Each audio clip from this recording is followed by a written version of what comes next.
Welcome back. We're now on part three, and it's time to start talking a little WrestleMania. This is the pre-show Intercontinental Championship, Wade Barrett and The Miz. Now, before we get into the match itself, I wanted to talk a little bit about pre-WrestleMania because why not? In any other part, pre-show makes sense. Um, as you can see from the IWC outreach video, we tailgated in the parking lot. Peyton was nice enough to cook some burgers and hot dogs and everything for everybody, and cake. The cake was good. Hell yeah. Birthday cake at WrestleMania doesn't get much better than that. Yeah, Tony and cake. Did you lose any extra weight for this cake, Tony? No, but I actually said that I wasn't gonna. I was like, oh man, I'm trying to be on this diet now. I can't. But when's the last time? When's the next time I'm gonna be able to eat cake in the parking lot at WrestleMania? I have He to. always saves Well, himself Chinese. I decided it's going to be a tradition. I'm already saying it. WrestleMania 30, New Orleans, and there will be cake. Let them eat cake at WrestleMania 30. So yeah, the food was good in the parking lot. The food in the arena, different story.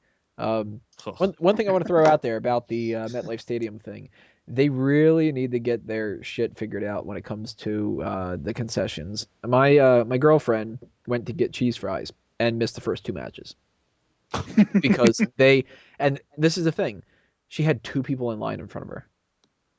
That's how long it took for them to get cheese fries. They had nothing pre-made. They actually, she said that somebody was waiting for a burger, or no, they were waiting for I think a hot dog, and they after a while the guy said, "Oh fuck this is taking too long," and left. And when he was leaving, one of the people that was working the concessions was like, "Maybe you should have ordered a burger instead." And it's like, Wow. what? Like, Sorry, sir, I don't want your money today. I'll rather just insult you. yeah. And when I went, I bought two hot dogs for the two of us, and I bought two foot-long hot dogs. They were $9 a piece. Now, Jesus! you know that that's going to happen at fucking stadiums, but at the same time, they weren't really that good. And as evidenced by the beginning of the video, when Dace was like, "I'm looking forward to the hot dogs." I love stadium hot dogs. You get them out of the foil; they're all fucking hot and everything. These went cold immediately. They were like, they tasted like they were fucking rip-off hot dogs. They were gross. And at the same time, Were they armor uh, hot dogs? they rang me up, and they rang me up as a different price. So I had a $20 bill in my hand, and I'm looking, and it said that it was like $12 or something like that. And I'm like, how much was this? And the woman points to the sign. She's like, they're $9 a piece. And I'm like, all right, well maybe your fucking machine's broke. Like it was ridiculous. Um, so Some anybody of the going to worst concession service you've ever had in your life, would you say? Oh, definitely. I mean, as much as I rag on Philadelphia as being like a town that I hate and I do not ever want to like go to, uh, Any Philly, particular reason for that? Just kind of I a just cesspool? there's nothing about Philly that I like. I've said Have you ever been to ECW, Philadelphia before? It's not a ECW, fun. It's not a fun place. now Philly is Philly. Let me put it this way: I'm in that section where everybody's a Philly fan. Everybody's like the Phillies, the Eagles, and all that kind of stuff. Since I don't follow all those sports, I don't really care. But the way that I kind of describe Philly is like it's the shit on the bottom of your boot. Whenever you walk around places that you're like, I need to keep my hand in my pockets because I don't know what I'm going to touch. Like, it's just I think it's just this very trashy area. I don't like anything about it. The Tony, I Philly have to fans say are now, are awesome because they're so fucking crazy, but Philly itself is just dirty, and I don't they like should it. do a shit on a pole match in Philly. Every fucking pole. Um, but even the Philly arenas and stuff, they're a completely different story. They've got their shit figured out. They're clean as hell. You wait maybe uh like a few minutes or something like that, but that's just because everything's busy. Like they really are they really have their stuff figured out. So I can't commend them enough. Citizens Bank Park is fucking awesome, and but you had a bad experience with them too, though, didn't you, Payne? I did. Well, first off, let me also say that I also had a fantastic time in the parking lot before the event started.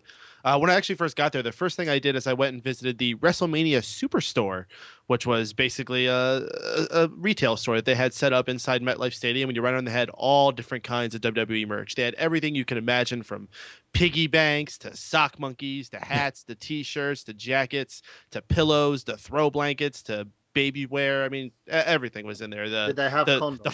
$500 fake world heavyweight titles that everyone was walking around with. Except What was the one thing that we were saying? Oh god, my buddy came with me and he wanted a WrestleMania mug, and there was no WrestleMania mug. So they have I feel that was a big missed opportunity. sock monkeys, but no mugs. You know, my sock monkey is the shit. I am so happy I bought a sock monkey. I also bought a WrestleMania piggy bank. I got this really cool, enormous WrestleMania program that costs like $25, but it's okay because it's a WrestleMania program. You got that fucking hat? I got the hat that you could see in the Smark Out Moment parking lot interviews video.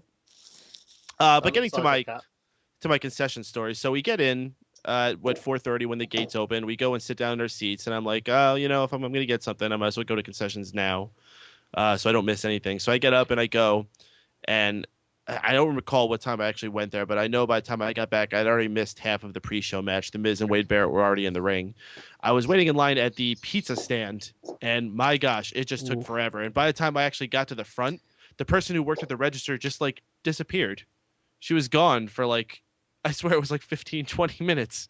I didn't know where she was. I didn't know what to do. You Finally, must have been she in the came same back. one as Vic. And they were working just like you were. It seemed like they were making food to order. They weren't planning ahead. They weren't keeping a stock. It was just like, okay, we got this order, now making it. Because when I got my pizza, also, it was very undercooked. The cheese they used was like those little cheese bit kind of cheese. I don't know how to explain it, but like it looked like little cheese boogers, and they weren't even melted all the way. And so I could still see like big chunks of them that were still kind of cold on the top of them. The pepperoni was absolutely sloppy and gross. It was $11 pizza, totally not worth it. I also paid the $9 to get the souvenir cup, which was a very flimsy plastic cup too. Totally not worth it, or kind of worth it because I can sit on my shelf looking cool now. But just backing up what you're saying, MetLife concessions, get your freaking shit together. Okay, I have a question. Because I go to a lot of sporting events. Which company was it? I believe it was like DNU or something like that. Okay, so they need to get that Legends concessions that Yankee Stadium has. The unholy alliance of the Dallas Cowboys and the New York Yankees have their own concessions companies for the stadiums in Yankee Stadium and Jerry World in Dallas. So I've never had a bad experience at Yankee Stadium. That's all I can't speak on that, but I've been to other stadiums, and I understand. You know, you got a lot of people. You can't always prepare for everything, but I know I wasn't the only one that had this terrible experience, and this was just. I work in concessions. I work in concessions for the Army Black Knights. I know how to run this stuff. I know how to do that too, because that was my first job. He runs this shit. That's what I do. That is what I do. Pre-show wise itself, some other stuff about this. Everybody from around me was incredibly confused about why there was no America the Beautiful and no opening pyro. That was a big misstep, and especially when I watched it back on the pay-per-view feed after I attended it live, I really noticed how you attended it live and you bought it.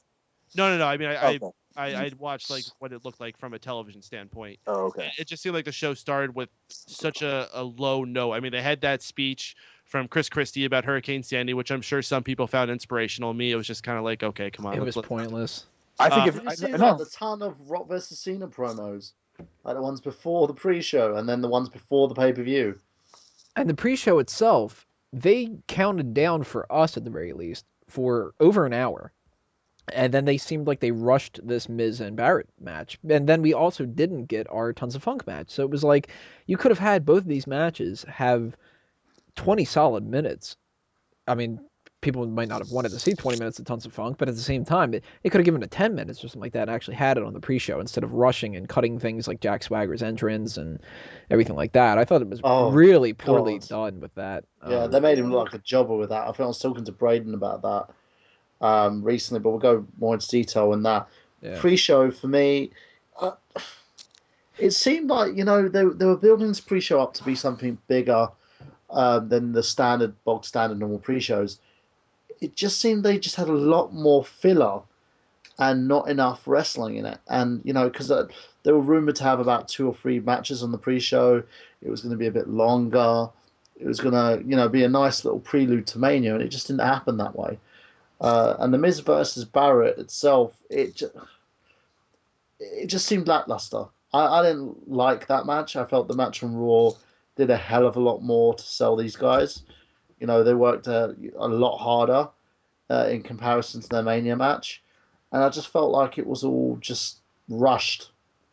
Well, see, one thing that I did like about the pre-show, I couldn't hear any of it, but I did like that idea of having Dusty and Jim Ross and everybody that like Making it like an actual sports event. Yeah, it really looked like it would have been like a Super Bowl type of thing, and I thought that looked really cool. Now I don't know if it came off really cool. It seemed really awkward that Kofi Kingston was there. Yeah, it was anything like with Dusty Rhodes is going to be awkward as shit. So yeah, Dusty looked like he was falling asleep through every time. He's just sitting there. He's like, "Yeah, that match, baby. That match was pretty good. It was something else." And he Way Barrett, he's quite a trooper. And the Miz, and they're two guys, and yeah. And then Kofi Kingston, The million dream, baby. And Kofi Kingston was just sitting there, just like, yeah, and they're great. And in the back of his head, he's probably like, I wish I was wrestling on this fucking pay-per-view. He's like, I'm like commentating. I was left off the card for the first time in 4 years, but I'm going to try and sound like I'm actually invested in this show. He's like, didn't I just do an interview with some website like 3 weeks ago saying, I think I'm just about breaking onto the cusp of the main event? Nope. I'd really like to have a singles bout pay-per-view at WrestleMania. Never had that before. But to me, I think that they should kind of keep that atmosphere going. Maybe just for WrestleMania, maybe they do it for the big ones, or maybe they do it for all of them. But I would love to see a group, now a better group though. That's the thing. Jim Ross makes perfect sense. Have him on that.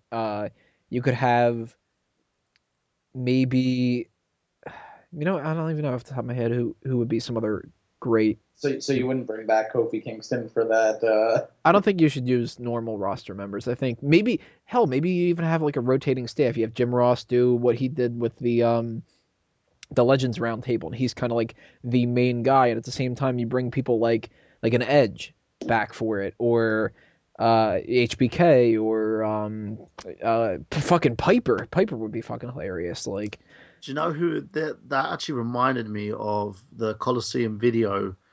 When you get the DVDs, especially over here in the UK by Silvervision, they have this extra little bonus thing, which is sort of like a prelude where they'll have the announcer, whoever the announcer is, and like the color commentator in a sort of a background, what looks like they're on top of the stadium and stuff, talking and going on about the card and stuff like that. It reminded me a lot of those in the old days, what they used to do.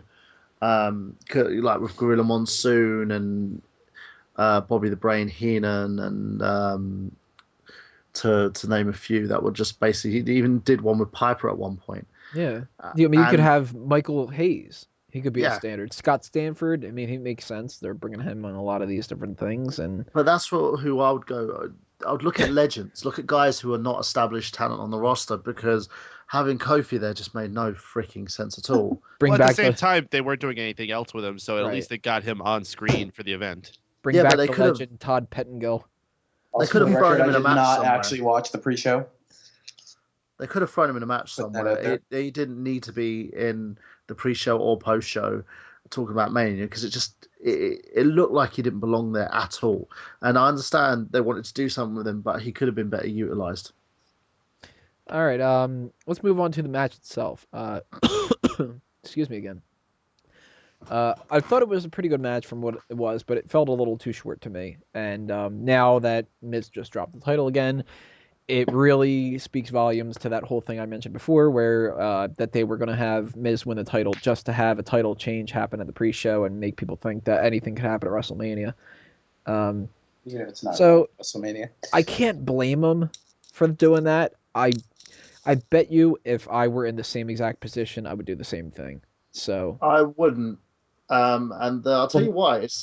The only thing is that I would do the United States Championship. I would do that without either.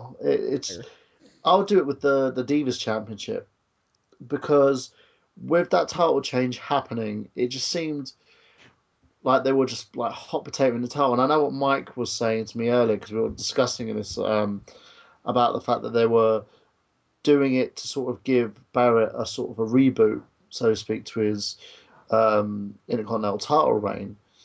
I just don't think that the Miz just needed to win it, and especially with the lackluster sort of face turn that he was having, where he was just losing to everybody and their mother. It just didn't really work for me. If they did it with a different person, I wouldn't have minded as much. Maybe someone like Kofi. See, I was actually kind of excited to see Miz having the IC title. I thought that he could have done a pretty decent job with it. That belt looks good on him. Yeah, I mean that white vintage belt looked great on him. Yeah, and it would have maybe given him that extra little oomph to figure this babyface turn out. Next, the last time he held the belt, he was a heel, so Yeah, his first reign that he won at Raw 1000. The only other person right now in the mid card scene who's a face right now who could actually win that title, and I wouldn't be annoyed with it really, is Kofi Kingston, but that would come out of nowhere, and he just went through the whole thing with Wade Barrett, so I don't want to see that. And they need to turn. R-Truth? No, I don't want him as IC Please champion. no. He needs to either get another tag team partner and deal with that, or stay as kind of like a jobber. I think he's outlived his usefulness for the most part. Or turn heel. Well, if he would go back to the old heel, but I loved heel R-Truth. I don't think that you'd be able to capture it again, though. I think that was awesome, but it was a one-time thing. Yeah, now if he were to do it, everybody would be like, "Oh my God, they're just doing this again." But yeah, it's such a shame that was on such a. It's such a shame that was on such a poor stage, like Capital Punishment. Yeah. But I still maintain that I want Cody Rhodes to turn babyface, and I would love to see that. Maybe he's the one who ends up winning the Intercontinental Championship, but I want him to feud with Damian Sandow before that. What everybody else kind of iffy about this match? I did not watch the pre-show match, but I heard it only went about 4 minutes. What can you do in 4 minutes? What is there in 4 minutes that can really get a crowd invested into whatever match is going on? I don't think 4 minutes is enough time for anything. Well, I don't know really, about crowds. In terms of quality. Some guys can get things done in 4 minutes, but they'll be very disappointed. Yeah, and then, they go and completely top the match the next night on Raw, and that's like the actual match you'd expect for, the pre-show or like something to feel like WrestleMania. Those two guys busted their ass the next night. And they very well could have added more time to the match. Yeah. Because they wasted fucking 50 minutes of it by doing nothing. As I said, if they had that match on Raw, underwhelming. I probably would have been a lot more satisfied. Maybe they were told ahead of time that the concession stand people were so terrible, and they were like, let's just give them an hour window for everybody to try to get their concession stuff, because that way they'll only miss the first 3 matches instead of the first 7. I don't know, but I guess that wraps up the IC title talk, and next part we'll talk about the Shield against Sheamus, Randy Orton, and The Big Show.